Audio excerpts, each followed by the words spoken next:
लग रहा है अभी सरकार है वो क्या मूड लग रहा है सरकार देश की संशोधन कर पाएगी क्योंकि ये विरोध प्रदर्शन तो होने वाला है। संशोधन तो होके रहेगा, संशोधन तो होके रहेगा, 100% होके रहेगा, कोई रोक नहीं सकता संशोधन को। क्या लगता है मैम संशोधन होगा नहीं तो फिर वक्फ बोर्ड खत्म होगा, बस दो ही बात है। हमारे मुस्लिम पर्सनल लॉ अलग बात है, संविधान अलग बात है, उसमें दखल अंदाजी नहीं करनी चाहिए सरकार। भारत किसी शरिया से नहीं चलेगी, भारत के संविधान से चलेगी जो अम्बेडकर जी ने लिखा है।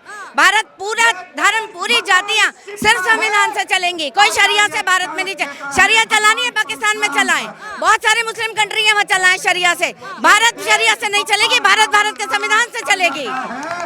अगर सरकार बिल वापस नहीं लेगी तो शाहीन बाग बना देंगे, दूसरा शाहीन बाग बना देंगे। देखिए ये हिंदुओं के मन की इच्छा है कि वक्फ बोर्ड जो एक सुनियोजित षड्यंत्र सन 1947 में हुआ है उस पर पुनर्विचार किया है सरकार ने, और जो गलत हुआ है इस देश के जनता के साथ, सब हिंदू मुसलमान सिख ईसाई बौद्ध सबके साथ गलत हुआ है, उसे ठीक करने का काम सरकार कर रही है, हम सरकार के साथ हैं। तो आपको पाकिस्तान जाने की जरूरत नहीं है। यहाँ की हर तीसरी गली, यहाँ का हर तीसरा रोड मुसलमानों के नाम पे है, जबकि इस देश की आज़ादी के लिए आप बताइए दिल्ली के मैच में लुटियन जोन में कहाँ भगत सिंह रोड है, कहाँ सुखदेव पार्क है, कहीं नहीं मिलेगा। Shahjahan road, Tughlaq road, Humayun road, Babur road, इसके अलावा क्या और कोई नहीं है। सरकार जो वक्फ बोर्ड के लिए संशोधन बिल लाई है, हम सरकार के पक्ष में खड़े हैं कि भारत में इस तरह के कानून नहीं चलेगा कि जो प्री प्लान्ड मुसलमानों के लिए ये भारत की जमीन आवंटित कर दी बंटवारे के समय में, ये गलत हुआ है भारत की जनता के साथ में। तो इस वक्फ बोर्ड को समाप्त होना चाहिए। तो जो सरकार ये संशोधन बिल लाई है वो हम उसके समर्थन में है सरकार के साथ। समाज के लोग कह रहे हैं अगर बिल वापस नहीं लेती है सरकार तो धरने प्रदर्शन पे उतर जाएंगे, शाहीन बाग जैसा माहौल बना देंगे, कुर्बानियां तक दे देंगे। सरकार जो काम कर रही है, हम तो सरकार के समर्थन में आए हैं कि सरकार ने बहुत अच्छा फैसला लिया है और हम उनको अपना सहयोग समर्थन देने के लिए इकट्ठे हुए हैं। मुस्लिम समाज के लोग कह रहे हैं सरकार हमारे साथ में गलत कर रही है, सरकार हमारे हक छीन रही है, सरकार हमारे शरीयत में दखल अंदाजी कर रही है। एक बात बताइए मैडम, सन 1947 में जब देश का बंटवारा हुआ तो ये तय हुआ कि मुसलमान जो जाना चाहते हैं पाकिस्तान जाएंगे और वहाँ से जो हिंदू यहाँ आना चाहते हैं वो यहाँ आएंगे।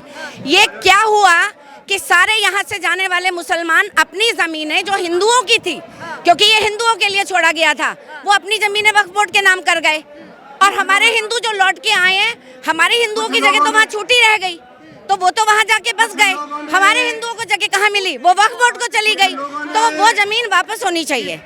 दूसरा, वक्फ बोर्ड का मतलब क्या है? हिंदू, मैं मुसलमान समाज की बात कर रही हूँ, अगर मुसलमान कह रहे हैं हमारी चीज़ों को छीना जा रहा है, वक्फ बोर्ड के लोग अगर अपने गरीब मुसलमानों को ही उस पर स्थापित कर दें जो मारे फिर रहे हैं, सरकारी जमीनों को घेरे बैठे हैं, क्यों नहीं वक्फ बोर्ड उनको बसाता है, उनकी शिक्षा का इंतजाम करता है, उनके रोजगार का इंतजाम करता है।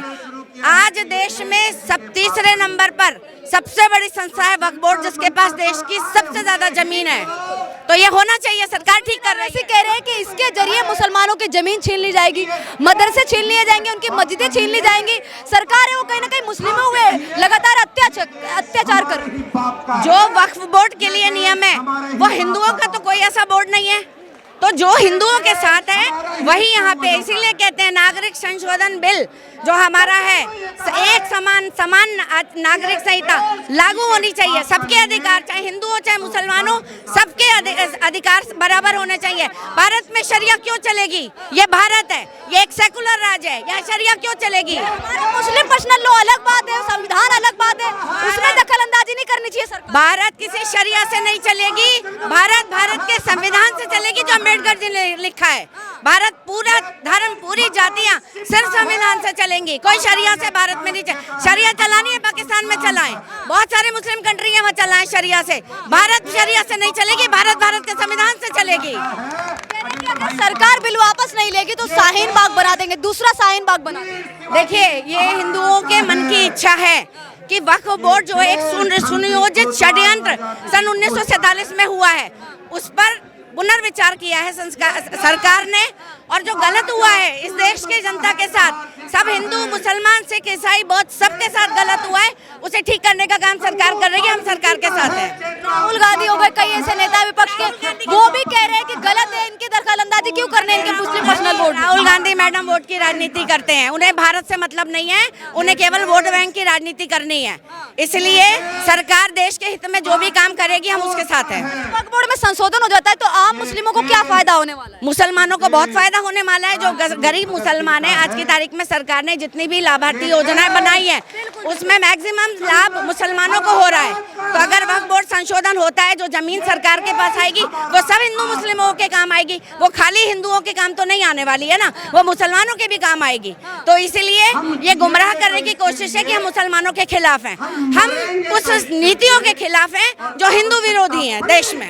कल ईद है, ईद के बाद भारी विरोध प्रदर्शन करेंगे मुस्लिम समाज के लोग, सरकार के खिलाफ भारी विरोध प्रदर्शन करने वाले। मैडम 3 तलाक के लिए भी भारतीय जनता पार्टी और हिंदू संगठनों ने 3 तलाक के समर्थन में भी सरकार के साथ खड़े हुए थे। वो तो हिंदुओं का नहीं था, वो मुस्लिम महिलाओं का मुद्दा था, लेकिन मुस्लिम महिलाओं के साथ गलत हुआ था, इसलिए सब साथ थे ना।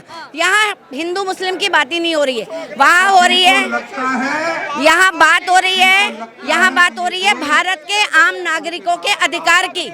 अगर उसमें एक का अधिकार छिन रहा है तो दूसरे को लाभ मिल रहा है, और वो अधिकार उनका अपना अधिकार नहीं है। ये सुनियोजित षड्यंत्र का हिस्सा था जिसको ठीक किया जा रहा है। अच्छा, 17 मार्च को जिस तरीके से आपको पता ही होगा कि मुस्लिम समाज के लोग यहाँ पे विरोध प्रदर्शन के लिए आए थे, और कुछ बच्चे भी थे 13-14 साल के मौजूद थे, उन्होंने पोस्टर वगैरह ले रखे थे, उसमें लिखा हुआ था वक्फ बोर्ड है या विल है, कहीं ना कहीं जो हमारे लिए खतरा है। लेकिन जब बच्चों से पूछा वक्फ बोर्ड क्या है तो पता ही नहीं था। मैडम बच्चों की बात नहीं कर रही मैं, तो बड़ों की भी बात कर रही हूँ कि उन लोगों को पता ही नहीं था वो क्यों आए हैं। उन लोगों का तो एक ही तरीका था, जहाँ हमारे लोग जा रहे हैं चल पड़ो। उनका बस उन्हें अच्छे बुरे से मतलब नहीं है, वो अनपढ़, उनको जानबूझ के अशिक्षित रखा जा रहा है ताकि उन्हें गुमराह किया जाए। अगर मुस्लिम समाज शिक्षित होगा वो अपना दिमाग का इस्तेमाल करेगा, और ऐसा नहीं है। मैं जिस क्षेत्र से आती हूँ बहुत मुस्लिम भाई बहन हैं, और वो ये मानते हैं कि बहुत सारे काम मुस्लिमों के पक्ष में भी हो रहे हैं आज की तारीख में। तो गुमराही है, वोट बैंक की राजनीति करने वाले लोग मुसलमानों को भी गुमराह कर रहे हैं। वक्फ बोर्ड समाप्त होने पर किसी भी मुसलमान के साथ गलत नहीं होगा, बल्कि कहीं ना कहीं उनका भी फायदा होगा। ये कुछ कट्टरपंथ, कुछ कट्टरवादी नेता, वो लोग ये वक्फ बोर्ड बनाकर और इसका लाभ उठा रहे हैं। ओवैसी लगातार मुस्लिमों को आग्रह कर रहे हैं कि यही समय कि आप लोग एक साथ आ जाए, रोड पे उतर जाए, यही समय है, अपने आप को बचा लो, अपने अधिकारों को बचा लो। Vote bank madam, vote bank सिर्फ वोट बैंक है, वोट बैंक है। हम सब वक्फ बोर्ड के समर्थन में सरकार के साथ आज सारे लोग इकट्ठे हुए हैं। वक्फ बोर्ड समाप्त होना चाहिए, बाकी सब लोग वोट बैंक की राजनीति कर रहे हैं। सवाल आपसे ये, एक तरफ जहां सौगातें मोदी दे रहे हैं, उसमें देखा है कि आपने ईद पे दे रहे हैं, और एक तरफ वक्फ बोर्ड में संशोधन कर रहे हैं, तो लोग कह रहे हैं कि कहीं ना कहीं ये मुसलमानों को खुश करने की कोशिश कर रहे हैं, लुभाने की कोशिश। आप खुद ही कह रही हैं कि एक तरफ हम सौगातें मोदी कह रहे हैं और एक बार वक्फ बोर्ड कर रहे हैं। अगर हम कहीं फायदा पहुंचा रहे हैं मुसलमानों का, तो अगर वक्फ बोर्ड के लिए काम कर रहे हैं तो वो देश हित में है। सौगातें मोदी, मुसलमान इस देश का हिस्सा है, इसलिए सौगातें मोदी भी दिया जा रहा है। तो क्या लग रहा है अभी सरकार है वो क्या मूड लग रहा है, संशोधन कर पाएगी? क्योंकि ये विरोध प्रदर्शन तो होने वाला है, तो होके रहेगा, संशोधन तो होके रहेगा, 100% होके रहेगा, कोई रोक नहीं सकता संशोधन को। क्या लगता है मैम, संशोधन होगा, नहीं तो फिर वक्फ बोर्ड खत्म होगा, बस 2 ही बात है। ठीक है, क्या कहेंगे सर, जिस तरीके से आपने देखा कि मुस्लिम समाज के लोग भी 17 मार्च को यहाँ पे विरोध प्रदर्शन करके गए हैं, उनका ऐसा कहना है कि सरकार अगर बिल वापस नहीं लेती है तो हम भारी विरोध प्रदर्शन करेंगे, दूसरा शाहीन बाग जैसी स्थिति पैदा कर। बिल्कुल सही कह रहे हैं आप। सबसे पहले तो ये देखिए कि वक्फ बोर्ड की 93% जो संपत्तियां हैं वो कुछ मुल्लाओं के कब्जे में है, और आज की डेट में 93% मुसलमान गरीबी में जी रहा है, और वो 7% उन पे कब्जा करे हुए हैं, और वो यही चाहते हैं कि ये 93% मुसलमान, हम 7% मुसलमानों के कब्जे में रहें ताकि हमारा वोट बैंक मजबूत रहे। उनको डराया जाता है, धमकाया जाता है, सिर्फ भाजपा के नाम पे, आरएसएस के नाम पे, और उसके अलावा कुछ नहीं है। एक चीज़ बताइए, अब तो वही मिसाल हो गई कि अगर मैंने अपना रुमाल किसी बस के ऊपर रख दिया तो बस मेरी हो गई। आज वक्फ बोर्ड ने यही किया। 1947 के बाद जो ज़मीन उसे पसंद आई वहाँ पर उन्होंने कह दिया ये वक्फ बोर्ड की ज़मीन है।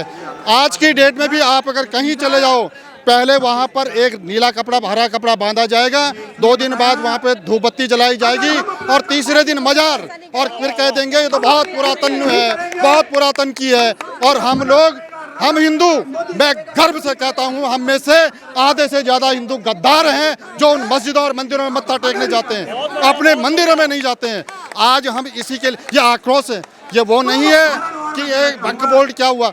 हमें आज तक इसके बारे में पता नहीं था, क्यों कि सरकार ने उन तथाकथित कम्युनिस्टों ने उन तथाकथित के बारे में अभी तक पता नहीं था, अभी ज्यादा पता लगने लग गया है लोगों को। ये क्यों नहीं पता था, ये भी सवाल उठा। हाँ, बिल्कुल सही सवाल है, क्योंकि इस इतिहास के तथाकथित इतिहासकारों ने जो 1947 के बाद पैदा हुए, ये वामपंथी, ये कम्युनिस्ट, जिन्होंने अपने हिसाब से इतिहास लिखा, आपकी आंखों पे पर्दा डाल के रखा, अपने हिसाब से इतिहास लिखा। आज इनके लिए आप जहांगीर, अकबर ये महान हो गए, राणा प्रताप, वीर राणा सांगा इनके लिए कुछ नहीं है। आज की डेट में आप ये देखिए, अगर आप दिल्ली में घूमें तो आपको पाकिस्तान जाने की जरूरत नहीं है। यहाँ की हर तीसरी गली, यहाँ का हर तीसरा रोड मुसलमानों के नाम पे है, जबकि इस देश की आज़ादी के लिए आप बताइए दिल्ली के मैच में लुटियन जोन में कहाँ भगत सिंह रोड है, कहाँ सुखदेव पार्क है, कहीं नहीं मिलेगा। Shahjahan road, Tughlaq road, Humayun road, Babur road, इसके अलावा क्या और कोई नहीं है? क्या इस देश में उन 80% हिंदुओं का आज़ादी में कोई योगदान नहीं है? वो है, लेकिन छुपाया गया ताकि एक बनाया रहा। वो छुपाया गया, वो इसलिए छुपाया गया, वो इसलिए छुपाया गया ताकि आने वाली पीढ़ी को अंधेरे में खरका जाए। वो तो मैं आपको धन्यवाद देना चाहता हूँ मीडिया को, सोशल मीडिया को, जिसने दोबारा से उधेड़ा है और अब जा करके हिंदू जागा है। और अगर आज तो सिर्फ 10% हिंदू जागा है, जिस दिन हिंदू 50% जा जाएगा उस दिन अपने आप ही सारी समस्याओं का समाधान हो जाएगा।